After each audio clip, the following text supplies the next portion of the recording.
Nel prossimo servizio parliamo ancora di sport. Lo sport però non insegna solo la tecnica e la performance, ma anche valori profondi come la determinazione, la capacità di superare ogni limite e spirito di squadra. Ed è proprio su questi valori che Confartigianato ha costruito l'evento Oltre il traguardo. Ne parliamo subito con il presidente di Confartigianato Imprese Verona, Davis Zenari.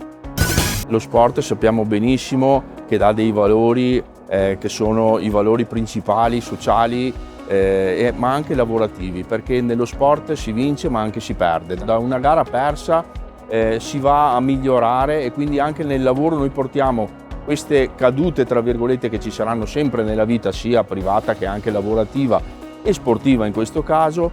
Dalle cadute si impara a migliorarsi. E questo lo si fa anche nell'artigianato, lo si fa in famiglia, lo si fa nello sport. E penso che le Paralimpiadi siano proprio quello che più ci rappresenta questo significato di oltre il traguardo, perché sono degli atleti fantastici in cui le cadute per loro sono state veramente importanti, ma hanno saputo rialzarsi in una maniera incredibile. Spesso abbiamo bisogno anche di figure che ci possano ispirare, per questo abbiamo voluto ascoltare Anna Polinari, giovanissima veronese e velocista olimpica. E naturalmente per arrivare a un argento europeo ci vogliono veramente anni di allenamento. Ma quanto conta la costanza quotidiana nel costruire una carriera nello sport e nel lavoro? La costanza è la base, l'ho proprio capito durante gli anni che per un obiettivo un buon lavoro di base è tutto. Senza una buona base, quindi senza una costanza negli allenamenti non si va da nessuna parte, e questo è stato un po' il mio stile di vita, sia al di fuori dello sport sia appunto nella vita quotidiana. Lo sport può essere anche lo stimolo per arrivare a grandi obiettivi, anche nelle difficoltà. È il caso di Andrea Lanfri che dopo pluriamputazioni dovute a una gravissima malattia ha raggiunto la vetta dell'Everest. Un esempio per molti giovani, e vogliamo chiedere proprio a lui qual messaggio vuole dare alle nuove generazioni.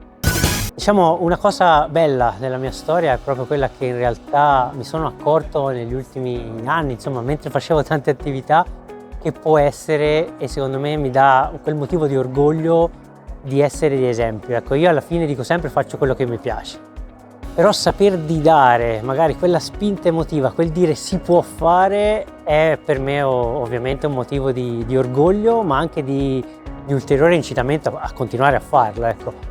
Il messaggio che mi piace dare un po' ai giovani è quello di insistere, di non preoccuparsi dei fallimenti, perché quelli fanno parte del gioco. Io ne ho fatti tanti, però poi alla fine insistendo si raggiungono obiettivi che noi reputiamo impossibili in partenza.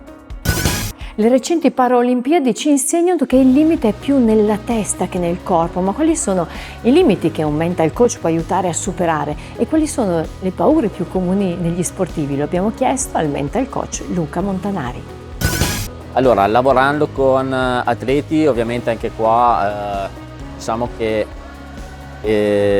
quello su cui si lavora è molto soggettivo, nel senso che in genere sicuramente quello su cui si lavora di più è la gestione dello stress, dell'emotività, soprattutto ovviamente in gara, e poi anche il fatto di conoscersi veramente bene è molto importante. Questo diciamo che negli ultimi anni ci aiuta tantissimo l'ambito in cui lavoro io, che è quello delle neuroscienze applicate allo sport, proprio perché abbiamo a disposizione strumentazioni sempre più sofisticate che ci permettono, come si dice in gergo, di portare l'invisibile al visibile, quindi di portare fuori con dati oggettivi quello che realmente succede nella testa di un atleta, e quindi questo è un supporto non da poco.